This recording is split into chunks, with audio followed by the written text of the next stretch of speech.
κάπου εδώ εμείς θα σας αποχαιρετήσουμε για σήμερα. Θα δώσουμε ραντεβού αύριο στις 10 το πρωί. Όμως μείνετε εδώ για να δείτε το ρεπορτάζ το οποίο ακολουθεί. Γιατί για 5η συνεχή χρονιά το νοσοκομείο Μητέρα, σε συνεργασία με τα συνδυασμένα κέντρα ενδοσκοπικής εκπαίδευσης, διοργάνωσαν το Διεθνές Συνέδριο Λαπαροσκοπική Χειρουργική Ορθοπεριτοναϊκή Ενδομητρίωσης.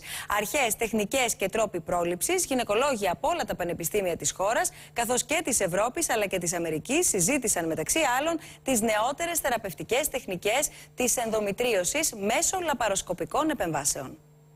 Η έγκαιρη διάγνωση και η εξειδίκευση είναι τα κλειδιά για την σωστή και αποτελεσματική αντιμετώπιση της ενδομητρίωσης, μιας νόσου που, αν και είναι πλέον γνωστή στο γυναικείο πληθυσμό, λίγοι γνωρίζουν τις επιπτώσεις που μπορεί να επιφέρει στη γενικότερη υγεία.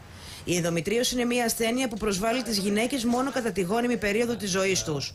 Στα 2 τρίτα των περιπτώσεων η νόσος δημιουργεί κίστες στις οθήκες που διακρίνονται καθαρά στον υπέρυχο, ενώ στο 1 τρίτο αφορά έξω γεννητικά όργανα.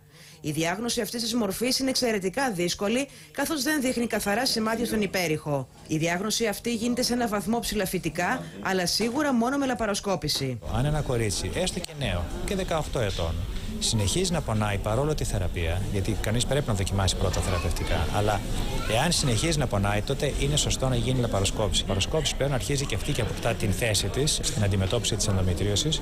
Γίνεται σωστά. Πλέον η λαπαροσκόπηση του 2014-2015 είναι μακράν καλύτερη από την όραση με το μάτι, έτσι, γιατί βλέπει σε μεγένθηση με πολύ υψηλής ευκρίνειας μηχανήματα.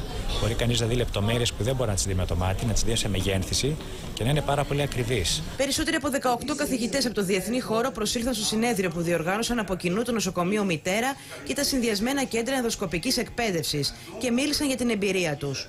Συζήτησαν τις νεότερες θεραπευτικές τεχνικές μέσω λαπαροσκοπικών επεμβάσεων, θεραπευτικά σχήματα σε συνδυασμό με χειρουργία, αλλά και τη σχέση της ενδομητρίωσης με τη γονιμότητα και τον καρκίνο.